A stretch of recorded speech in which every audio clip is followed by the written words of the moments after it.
বিসমিল্লাহির রহমানির রহিম। আসসালামু আলাইকুম। আমি ফাতেমা আফরোজ, সহকারী শিক্ষক, বাংলা, মাহবুবুল্লাহ উচ্চ বিদ্যালয়, ফরাদনগর, ফেনী। মাহবুবুল্লাহ উচ্চ বিদ্যালয় অনলাইন স্কুলের অনলাইন ক্লাসে সবাইকে স্বাগত। আজকে আমি অষ্টম শ্রেণীর শিক্ষার্থীদের নিয়ে বাংলা প্রথম পত্র আলোচনা করব। অষ্টম শ্রেণীর শিক্ষার্থীরা তোমাদের সাহিত্য কণিকা বইয়ের তোমরা 95 পৃষ্ঠা খোলো। 95 পৃষ্ঠায় যেই কবিতাটি আছে, আমরা সেই কবিতাটি নিয়ে আজকে আলোচনা করব। আমাদের আজকের কবিতাটির নাম হচ্ছে পাছে লোকে কিছু বলে।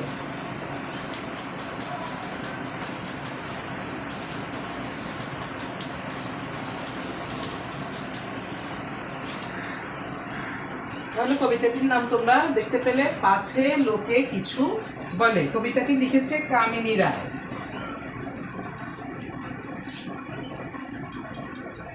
কামিনী রায়। পাছে লোকে কিছু বলে কবিতাটি লিখেছে কামিনী রায়। আমরা এখন কামিনী রায় সম্পর্কে জানবো। তোমরা একটু খেয়াল করো, কবি পরিচিতি দেখো তোমরা।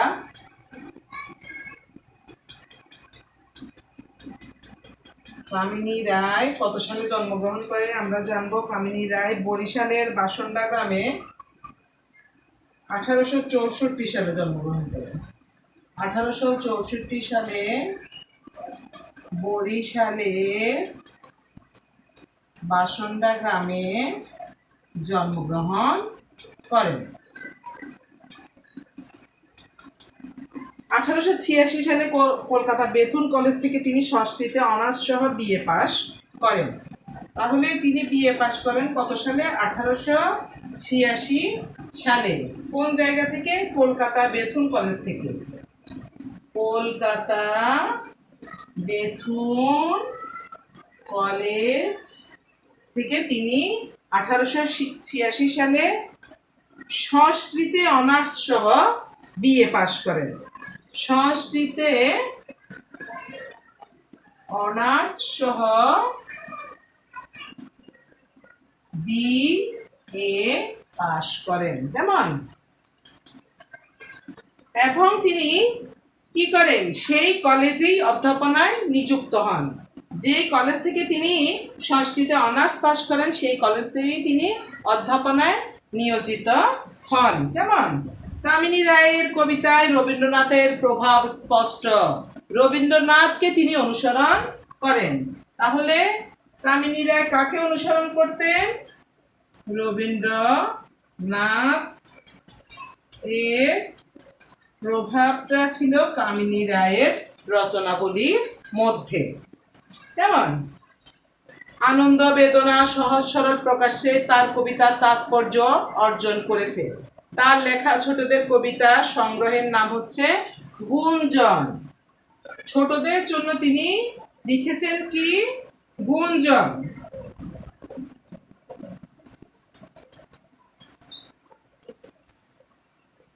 গুঞ্জন। কেমন? তার উল্লেখযোগ্য গ্রন্থগুলো হলো আলো ও ছায়া। তার উল্লেখযোগ্য গ্রন্থগুলো হচ্ছে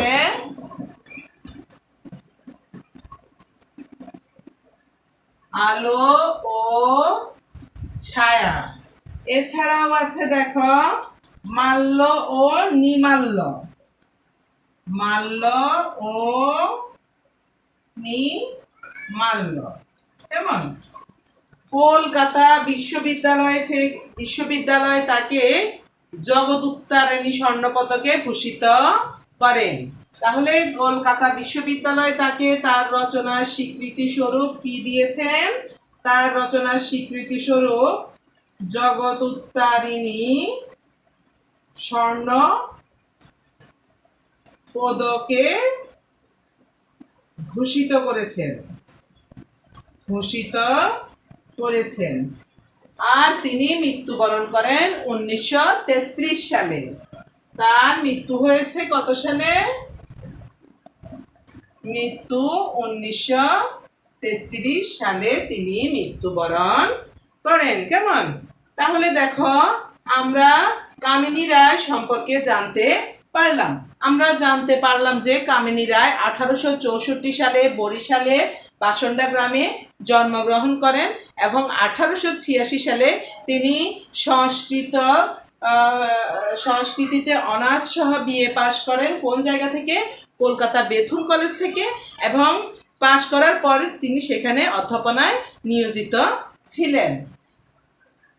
তার রচনাবলিতে আমরা কার প্রভাব পরিলক্ষিত হয়েছে, কার প্রভাব পাই আমরা? রবীন্দ্রনাথের প্রভাবটা স্পষ্ট পেয়ে থাকি। কেমন? তার কিছু রচনাবলী হচ্ছে আলো, ছায়া, মাল্য ও নিমাল্য। কেমন? ছোটদের জন্য তিনি লিখেছেন গুঞ্জন। আর তিনি এই যে তার এই রচনাবলীর জন্য তিনি স্বীকৃতি স্বরূপ কলকাতা বিশ্ববিদ্যালয় থেকে জগৎ উত্তরাণী স্বর্ণ পদকে ভূষিত হন। আর এই কবি মারা যান কত সালে? 1933 সালে। শিক্ষার্থীরা, আমরা কামিনী রায় সম্পর্কে জানলাম। এবার আমরা কবিতাটি আবৃত্তি করি এবং কবিতার বিষয়বস্তু বোঝার চেষ্টা করি।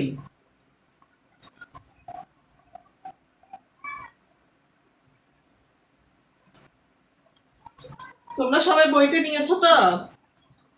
বইটা খোলো, খুলে কবিতাটি দেখো। আমরা কবিতাটি আবৃত্তি করি।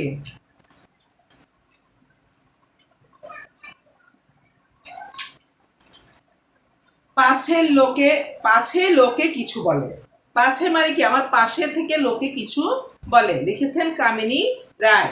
করিতে পারি না কাজ, সদা ভয় সদা লাজ, সংশয় সংকল্প সদা টলে, পাছে লোকে কিছু বলে। কবি বলেছেন আমি কোনো কাজই করতে পারি না। যেই কাজই করতে চাই সেই কাজে আমার সংশয়, মনে হচ্ছে কাজটা হচ্ছে না।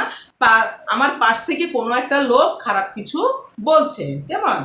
আড়ালে আড়ালে থাকি, নীরবে আপনা ঢাকি, সম্মুখে চরণ নাহি চলে, পাছের লোকে কিছু বলে। সেজন্য আমরা কি করি? আড়ালে আড়ালে চলি। আমরা যারা লজ্জা পাই তারা কি করি? আড়ালে আড়ালে চলি। আমাদের কথায় বা কাজে কেউ সমালোচনা করবে এই ভয়ে আমাদের আর পাটা সামনের দিকে আগায় না। কেমন? হৃদয় বুদবুদ মতো উঠে শুভ্র চিন্তা কত, মিশে যায় হৃদয়ের তলে, পাছে লোকে কিছু বলে। মনের মধ্যে আমাদের অনেক কথা জাগে, আমরা এই কাজ করব ওই কাজ করব, কিন্তু আমরা নিমিষে কি দমে যাই যে মনে হয় আমি এই কাজটা করলে আমাকে লোকে বাজে কথা বলবে। কেমন? কাঁধে প্রাণ যাবে, আখি সযতনে শুষ্ক রাখি, নির্মল নয়নের জল, পাছের লোকে কিছু বলে। এই যে আমার প্রাণটা কাঁদছে, আমার কোনো একটা কাজ করতে ইচ্ছে করছে, নয়নে জল আসছে, সেটাকেও আমি লুকিয়ে রাখছি শুধু কি? লোকের ভয়ে, লোকের কথার ভয়ে আমি সব কিছুকে লুকিয়ে লুকিয়ে রাখছি। একটি স্নেহের কথা পশমিতে পারে ব্যথা, চলে যায় উপেক্ষার ছলে, পাছের লোকে কিছু বলে। কিন্তু এই সময় যদি আমার পাশে এসে কেউ একজন স্নেহের সুরে বলে যে না তুমি যে কাজটা করছো ভালো করছো, এই ধরনের সহযোগিতা পাওয়া যাচ্ছে না, শুধুই মনে হচ্ছে যে সেটাতেই আমরা মনে করছি যে আমাদের পাশ থেকে লোকে কিছু না কিছু বলছে, সমালোচনা করছে। মহৎ উদ্দেশ্যে যবে একসাথে মিলে সবে, পারি না মিটাইতে সে দলে, পাছের লোকে কিছু বলে। এখন কবি বলছেন যে আমরা কি পারি না সবাই মিলে একসাথে আমাদের এই কাজগুলো এগিয়ে নিয়ে যেতে? এই কথা বলতেও কবি সংকোচ বোধ করছেন। মনে হচ্ছে যেন পাশ থেকে কেউ একজন তার সমালোচনা করছেন। বিধাতা দিছেন প্রাণ, থাকি সদা ম্রিয়মান, শক্তি মরে ভীতির কবলে, পাছের লোকে কিছু বলে। এখানে একটা শব্দ পেয়েছি আমরা, ম্রিয়মান। ম্রিয়মান শব্দের অর্থ হচ্ছে কাতর।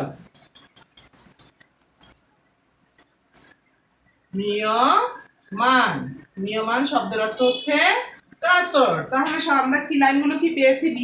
বিধাতা দিয়েছেন প্রাণ, বিধাতা আমাদের আত্মা দিয়েছেন, রু দিয়েছেন, প্রাণ দিয়েছেন। থাকি সদা ম্রিয়মান, আমরা সদা কাতর থাকি। কেমন?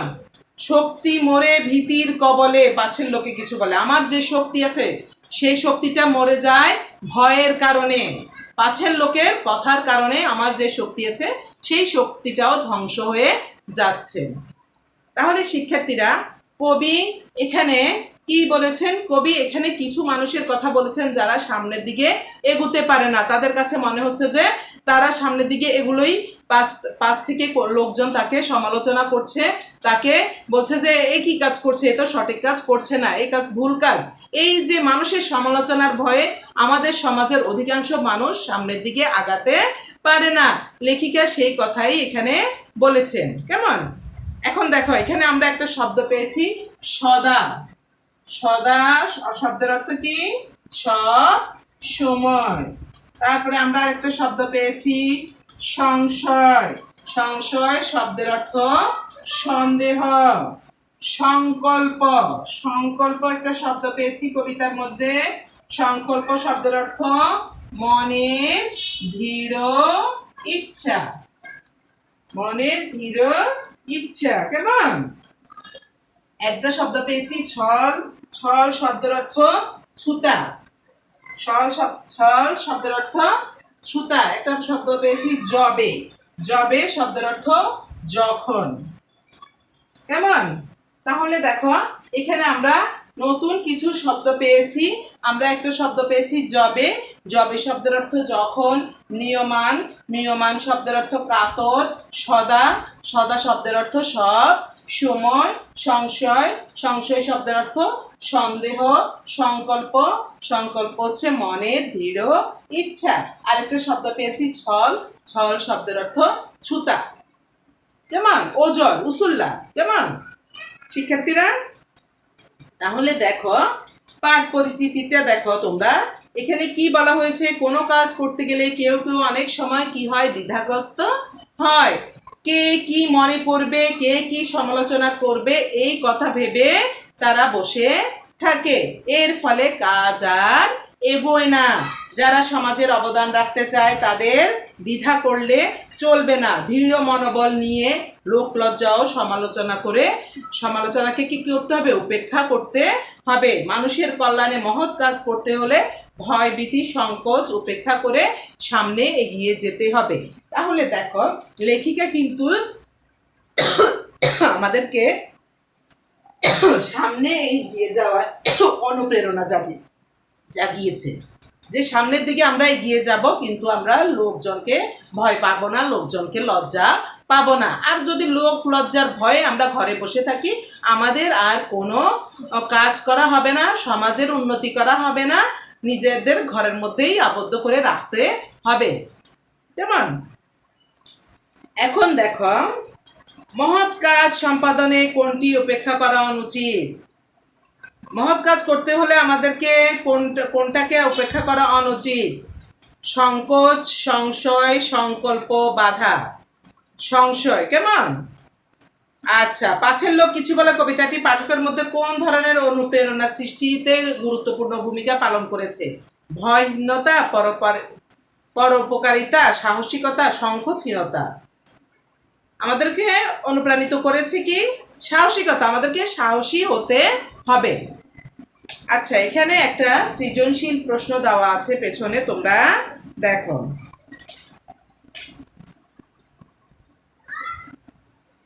এখানে দুইটা কবিতার অংশ দেওয়া আছে, তারপরে একটা সৃজনশীল প্রশ্ন দেওয়া হয়েছে। আমরা উদ্দীপকটা পড়ি। আপনারা লয়ে বিব্রত রহিতে আসেনি কেহ অবনী পরে, সকলের তরে সকলে আমরা, প্রত্যেকে আমরা পরের তরে। এখানে বলা হয়েছে যে আমরা পৃথিবীতে এসেছি শুধু নিজেকে নিয়ে ব্যস্ত থাকার জন্য না, আমরা মানুষের উপকারের জন্যই এই পৃথিবীতে এসেছি। একটা কবিতার অংশ দেখো। আরেকটা কবিতার অংশ দিয়েছে, নিন্দুকের বাসি আমি সবার চেয়ে ভালো, যুগ জনমের বন্ধু আমার আধার ঘরের আলো, সবাই মরে ছাড়তে পারে বন্ধু যারা আছে, নিন্দুক সে ছায়ার মতো থাকবে পাছে পাছে, নিন্দুক সে বেঁচে থাকুক বিশ্ব হিতের তরে, আমার আশা পূর্ণ হবে তাহার কৃপা ভরে। দেখো এই কবিতা অংশটা কত সুন্দর। এখানে বলা হয়েছে নিন্দুককে কবি সবচেয়ে বেশি ভালোবাসেন, কারণ নিন্দুক তার সমালোচনা করার ফলে কবি বুঝতে পারছেন যে তার কি ভুল ত্রুটি, সেজন্য কবি কাকে ভালোবাসেন? নিন্দুককে ভালোবাসেন। এবং তিনি বলছেন যে নিন্দুক সারা জীবন বেঁচে থাকুক, তাহলেই কি হবে? বিশ্বের হিত হবে, বিশ্বের উপকার হবে এবং আমাদের আশাও পূর্ণ হবে। দেখো এখানে কত সাহসিকতার পরিচয় দিয়েছেন কবি, যে নিন্দুক নিন্দা করুক তাতে কোনো সমস্যা নাই, এতে বরং আমরা আরো সচেতন হতে পারবো, আমরা আমাদের ভুল ত্রুটিগুলো বুঝতে পারবো। এখন দেখো প্রশ্নগুলো দেওয়া হয়েছে, পশমিতে শব্দটির অর্থ কি? দেওয়া হয়েছে পশমিতে শব্দটির অর্থ কি? এখন পশমিতে শব্দটির অর্থ হচ্ছে উপশম ঘটাতে বা নিবারণ করতে। পশমিতে শব্দের অর্থ কি? উপশম ঘটাতে বা নিবারণ করতে।